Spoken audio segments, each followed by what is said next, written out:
Hello again, everybody, and welcome to WrestleLine. I'm your host, John Scott, joined as always by my co-host, Matt Essex. And coming up on the show, we're going to be talking both our experiences from Raw and Smackdown in the UK this past week. Had a really good time. We're going to go over that. We're going to also talk about just a topic I thought we'd discuss about modern day fans of the WWE, especially. What that is now, especially to the sort of more adult base. You know, what really are we going to these events kind of like expecting, and kind of like our predetermined heads, really. Also, we're going to be diving into Ring of Honor as well, because they're over in the UK next Friday as it happens, and myself and Matt will both be attending that as well. So really looking forward to that. We're going to get some news on that and see what we're going to get. Also in the UK, it's all happening over here at the minute. We've got the UK tournament coming up, and a bit more news on that as well from the both nights in the Royal Albert Hall. Plus, had from some requests from our fans. They want to talk about UFC and the crossover that could be potentially happening towards the end of the year with Brock Lesnar, but also more immediate stuff with CM Punk at the minute. He's got his fight in June. We're going to dive into that as much as we can, and all the latest news, of course, will come in. Don't forget, folks, if you want to email me on the show, use your email address, wrestleline@gmail.com. That's wrestleline@gmail.com.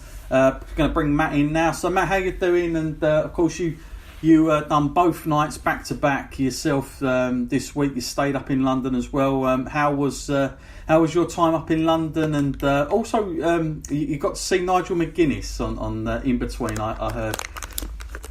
Oh yeah, I mean it's always an interesting trip down to London to see the wrestling, but it was a little bit more interesting when I went for lunch and just outside the O2 Arena, in fact, and.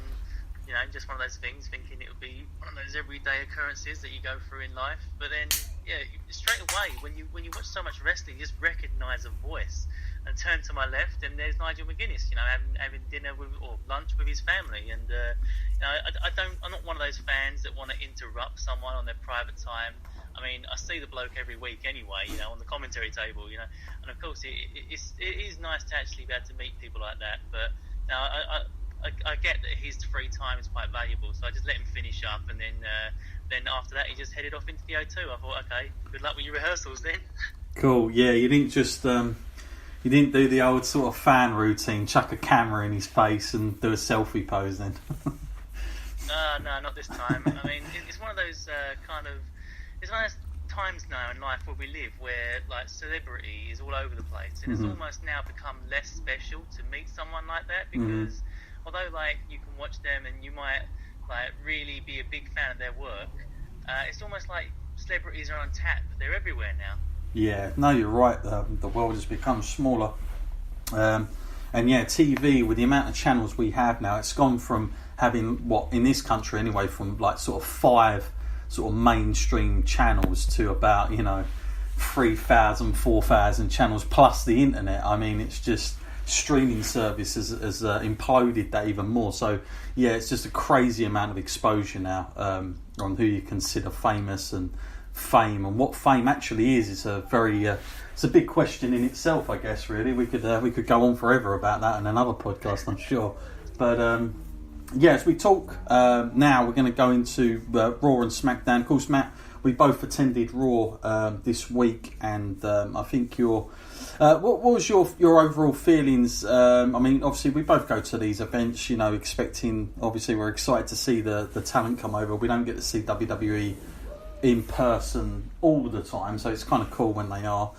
What did you make of the Raw episode that we got, and obviously some of the wrestlers that we got to see, and especially with I'll say one thing. I think most fans that emailed me and said, how come you guys love Elias? But that certainly was the main theme of that night, wasn't it? Elias, and I'd certainly say Elias and Kevin Owens certainly stole the show, I would say. Yeah, I mean, I've seen it from both angles now. I mean, we were there live, and then I watched it back on TV after the weekend. I feel like it was better in the arena than it was watching it back on TV. I can see why people who saw it at home would consider that a weak episode of Raw. Like, they really didn't go all out. They played it really safe. In fact, we didn't even get to see Jinder despite all the stuff that happened there. And, there wasn't really any Roman on TV, although I'll get to the point now that Roman is definitely the main event, whether you want him or not, because they still sent him out, despite all that BS they told us, where he was getting sent home and wasn't competing and all that. They still threw him out for the main event. Couldn't believe it. But yeah, I mean, I feel like it is always a better experience going to see it live, because you don't have to worry about anything. You're not expecting anything. You don't have to worry about what the commentators are feeding you. You just you wait in anticipation for each match, and then you hope when it actually turns up that it's going to be a good one. I was a little bit disappointed in the amount of tag team matches, I will say. I feel like we could have got some better one-on-one stuff. Surely we could have. Yeah, I especially felt that with the 6 female match that we got. I mean, like, sending them out like that was just like a kind of... It reminded me of how the women used to be on Raw and Smackdown, like it was just an old sort of diva type sort of thing, really. Like, just send them out for the fact of sending them out, and really kind of pointless thing. And they're kind of in a lose-lose situation. That's kind of why the crowd just really gave up on that from the get-go, because it just come out of nowhere. There was no real sort of like build up to it. It would have been better if earlier on in the night there would have been some sort of like small little story, a backstage, video or something. Like, I will say one thing, Matt. I mean, I know obviously we're there live, but I kind of look at Raw now, and it made me think about things like that. And when you do see these matches out of nowhere that you're not really expecting, because sometimes, like, I mean, for the people in the arena, you don't know who's coming out next half the time, and people wait in anticipation of who's coming out, or whether it's another commercial that's going to go up. They're waiting, anticipating who's coming out. But the thing is, most of the time, Matt, like, they send one person out, and then you don't even know their opponent, so it's like always a big surprise. And then when they want you to care about it, and they've just surprised you like that, they wonder why fans are not really that into the match. And I kind of wish that Raw would take a look back at the history of Raw, and if you look back on old Raws, especially now being 3 hours, you're thinking to yourself, how can they not set more of this stuff up backstage?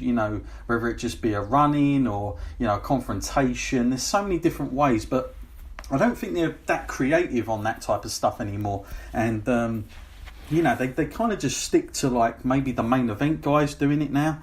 And you'll get the odd kind of like Kurt Angle moment, and as the general manager, and you'll get like that, how the whole B-list thing happened. But that's a great example right there, because again, when Bo Dallas and Curtis Axel did that, I mean, that match, Matt, if they hadn't have done that little moment before it and called themselves the B team, again, that would have been another match that fans would have just gone like, who cares? But because they'd done that little thing before it, they'd done the interview, it come across really well, and the way, and also Dolph Ziggler and Drew McIntyre, they did a similar type thing, and I felt there was a little bit more into that, where they was sort of doing the whole the B team, the A team tune during it. And I think sometimes, a lot of those times, you're sitting out there, but you're thinking like, because you don't know who's coming out, and it definitely happened with the women's match, like, it's very difficult to get fans invested in something that you're not really giving any value to the win. I mean, does it really matter who's winning that? Probably not, and I certainly didn't feel it through the entire match. And you think, Sasha Banks is one of those participants, and so yeah, not the greatest. I know that, and I was expecting more from the whole like Bailey thing as well, and that kind of didn't pan out too well, did it? So strange all round. But I will say one thing, Matt, I haven't watched the whole show back. I've watched little clips here and there, obviously, during the week. But you said yourself, Matt, that it was heavily edited on the crowd reaction. How edited was that? Because I got lots of emails and people were like, you guys seem quieter this year. We always think of the UK and Canada as kind of the crazy crowd.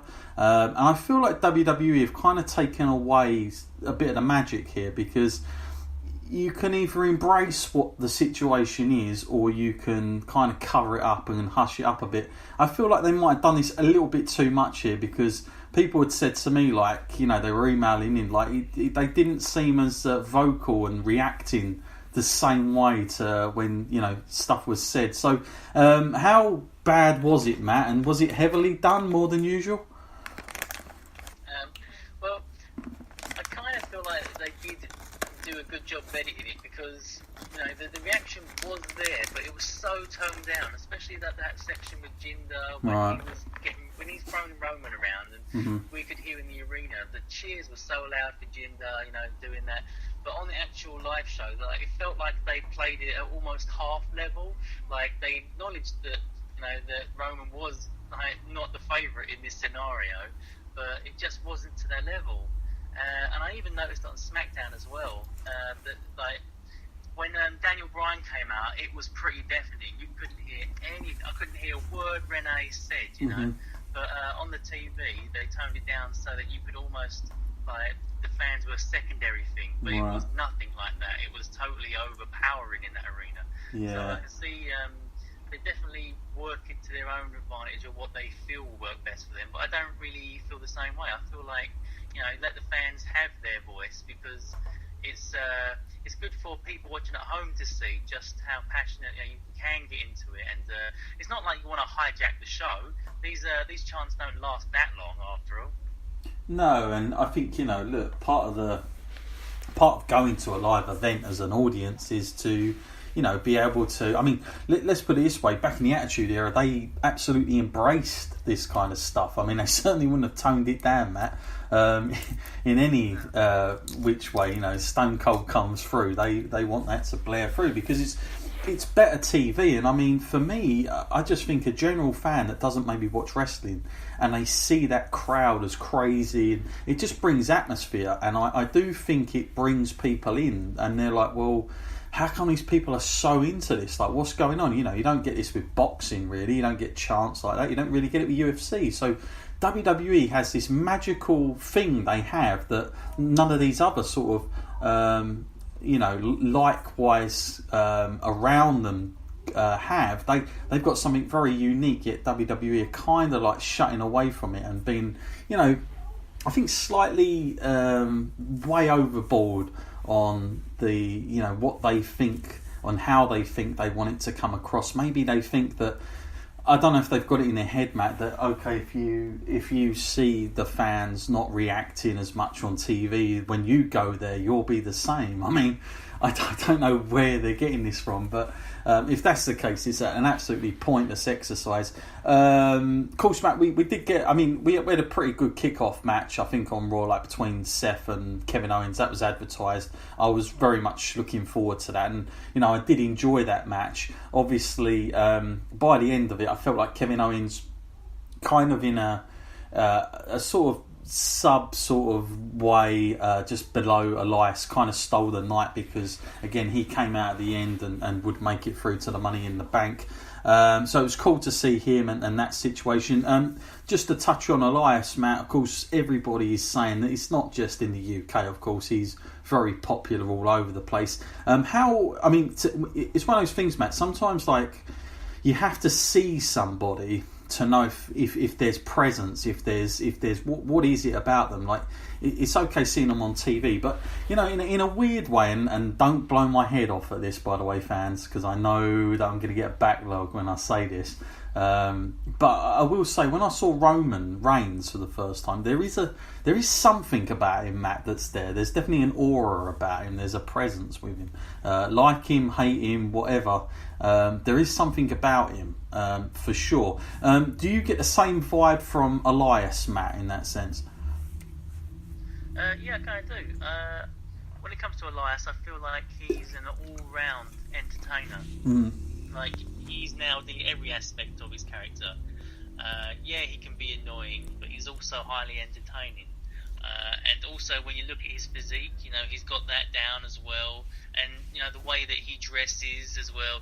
All of this is like a unique character. Although the guitar gimmick has been done many times over and the singing and all that, he brings it a fresh new breath of life, really.